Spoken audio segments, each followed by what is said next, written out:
একটা অনুষ্ঠান করে থাকি, এবারও তার অন্যথা হয়নি।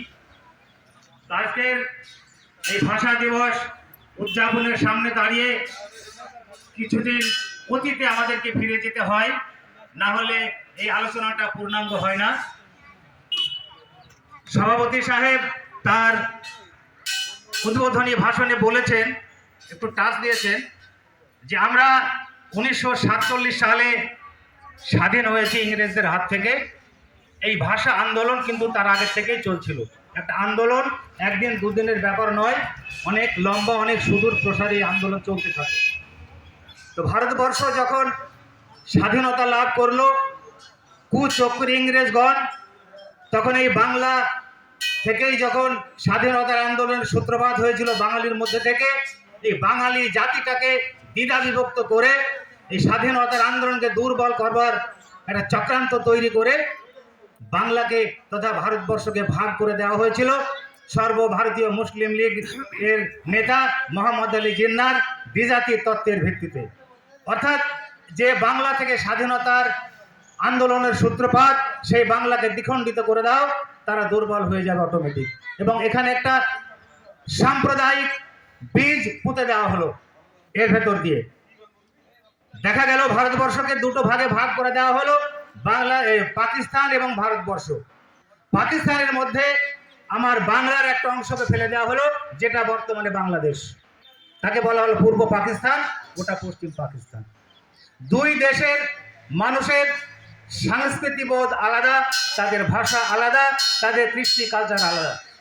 কিন্তু পাকিস্তানের শাসক গোষ্ঠী তারা চাইলো এই বাঙালিদেরকে, বাংলাদেশের মানুষকে এক গোত্রে বেঁধে আমরা চাবুক দিয়ে তাদের উপরে উর্দু ভাষাকে শাসক গোষ্ঠীর ভাষা হিসেবে, রাষ্ট্র ভাষা হিসেবে প্রতিষ্ঠিত করবার একটা চক্রান্ত তারা শুরু করলো।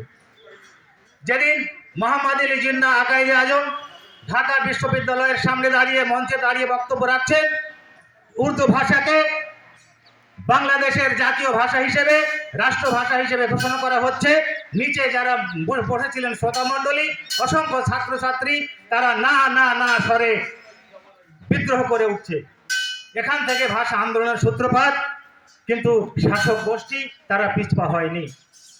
দিনে দিনে এই আন্দোলন আস্তে আস্তে ঘুমড়ে ঘুমড়ে তুষের আগুনের মতো যখন জ্বলতে শুরু করেছে, ঠিক তখনই 1952 সাল 21শে ফেব্রুয়ারি ঢাকা বিশ্ববিদ্যালয় এবং ঢাকা মেডিকেল কলেজের সমস্ত ছাত্রছাত্রী এবং অসংখ্য বুদ্ধিজীবী মানুষ, তারা একটা শান্তিপূর্ণ মিছিলের আয়োজন করেছিলেন। কিন্তু দুঃখের বিষয়, তৎকালীন পাকিস্তান সরকারের পুলিশ প্রধান নিজামুদ্দিন আউলিয়া, তিনি সুকৌশলে এই আন্দোলনকে ঠেকাতে গিয়ে, এই আন্দোলনের বিরোধিতা করবার নামে 144 ধারা জারি করে এই সমাবেত মানুষের যে সমাগম, যে সভা সমিতি, এটাকে বেআইনি ঘোষণা করে দিলেন। কিন্তু সেই ছাত্র যুবরা, তাদের ভিতরে ফুসছে বিদ্রোহের আগুন। তারা কোনো 144 ধারা মান্যতা না দিয়ে তারা সেই আইনকে অমান্য করে শান্তিপূর্ণ মিছিলে বেরিয়ে পড়লো। মিছিল যখন ঢাকা মেডিকেল কলেজের সামনে, তখন এই নিজামুদ্দিন সাহেবের পুলিশ বিনা প্ররোচনায় সেই মিছিলের ওপরে গুলি বর্ষণ করেছিল বর্বরচিত ভাবে, যেটা আমাদের সমিত আবদা একটু আগে আলোকপাত করেছেন। সেই গুলিতে ঝাঁঝরা হয়ে বহু প্রাণ রাস্তায় লুটিয়ে পড়েছিল, রাস্তা রক্তাক্ত হয়ে গেছিল, অনেকে মারা গেছিলেন, অনেকে আহত হয়েছিলেন। কিন্তু তারা ভেবেছিল এইভাবে আন্দোলনটাকে বন্ধ করা যাবে, কিন্তু বন্ধ করা যায়নি। এই খুনের পরে সারা বাংলাদেশ ব্যাপী একটা বিক্ষোভের আগুন আরো জোরদার হয়ে দাও দাও করে জ্বলে উঠল। দিকে দিকে হাজারো শহীদ মিনার, শহীদ বেদি তৈরি হলো তাদের শ্রদ্ধার জন্য, এবং এই আন্দোলন আরো তীব্র আকারে চলতে লাগলো।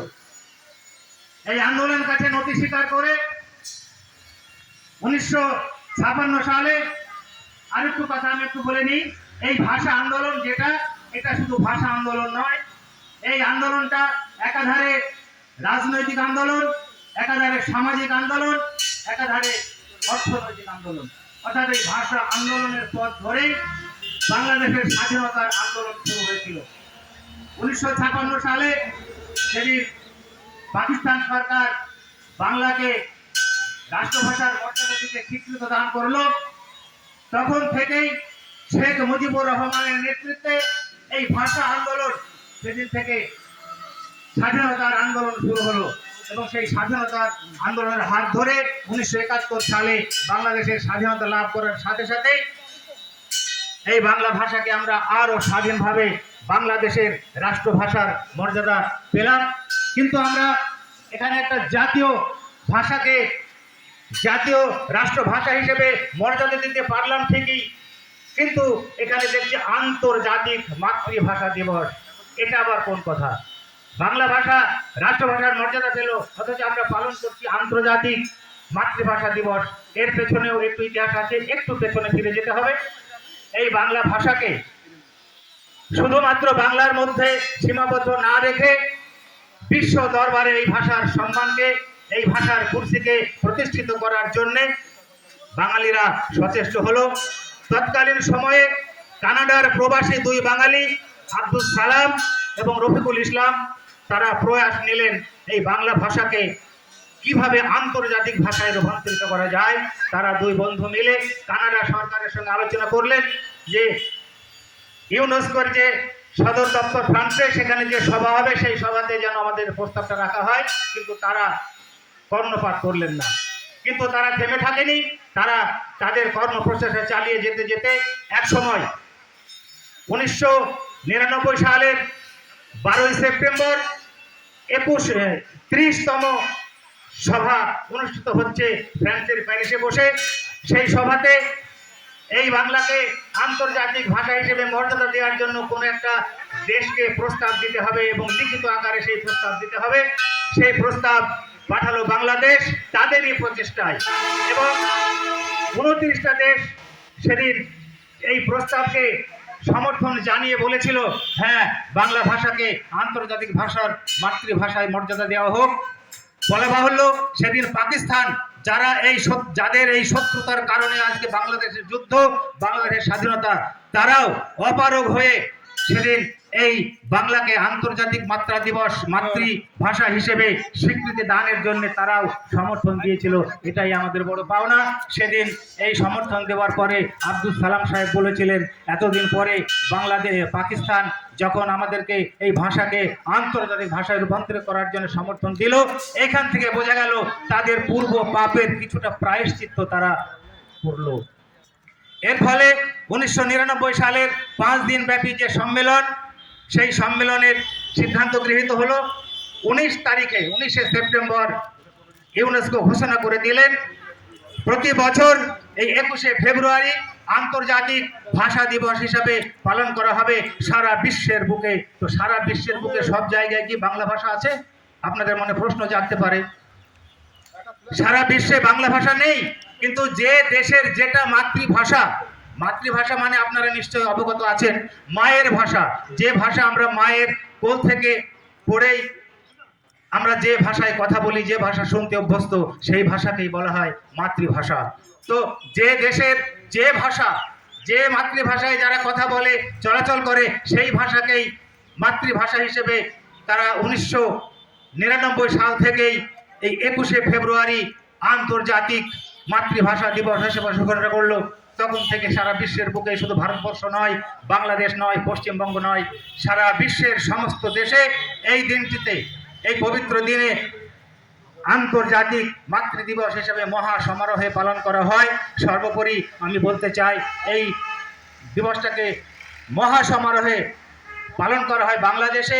যেহেতু ঘটনাটা বাংলাদেশের, কিন্তু আমরা গর্বের সঙ্গে বলতে পারি সেই ভাষা শহীদদের মধ্যে আমার মুর্শিদাবাদের একজন ছিলেন, নিমাইদা বলেছে সে কথা। আমি আর সে লাইনে যেতে চাইছি না। সেই সালারেও এই অনুষ্ঠানটা খুব ঘটা করে 3 দিন ব্যাপী হয়। বাংলাদেশে হয় 2 দিন ধরে। গত রাত্রে 12টা থেকে তাদের অনুষ্ঠান শুরু হয়ে গেছে রাজনৈতিকভাবে, এবং আমাদের দেশেও সেই আন্দোলন, আমরা সেই দিনটাকে পালন করবার চেষ্টা করি প্রতি বছর। এবং পরিশেষে বলতে চাই, এই দিনটাকে আমরা প্রতি বছর ঘুরে ঘুরে আসবে 21 ফেব্রুয়ারি, আমরা শুধু পালন করব, মাইকে লম্বা চড়া বক্তব্য দেবো, আমরা শুনবো, চলে যাব। এটাই মাতৃভাষার প্রতি কিন্তু সম্মান জানানো নয়। মাতৃভাষাকে যদি তার প্রতি প্রকৃতভাবে সম্মান প্রদর্শন করতে হয়, তাহলে মাতৃভাষার শ্রীবৃদ্ধি যাতে ঘটে, মাতৃভাষার সমৃদ্ধি লাভ যাতে হয়, সেই প্রচেষ্টা আমাদেরকে নিয়ে যেতে হবে। আজকের যারা শিশু, কালকে তারা সুনাগরিক, আজকের যারা যুবক, কালকে তারা সুনাগরিক। সুতরাং সেই দায়িত্ব আমাদেরকে নিতে হবে। আমরা প্রৌঢ়, আমাদের দিন শেষ, আপনাদেরকে এগিয়ে এসে এই দায়িত্ব নিতে হবে। এই শপথ বাক্য এখান থেকে নিয়ে যেতে হবে যে বাংলাদেশের অমর্যাদা হতে দেব না, এই বাংলা ভাষার অমর্যাদা হতে দেব না।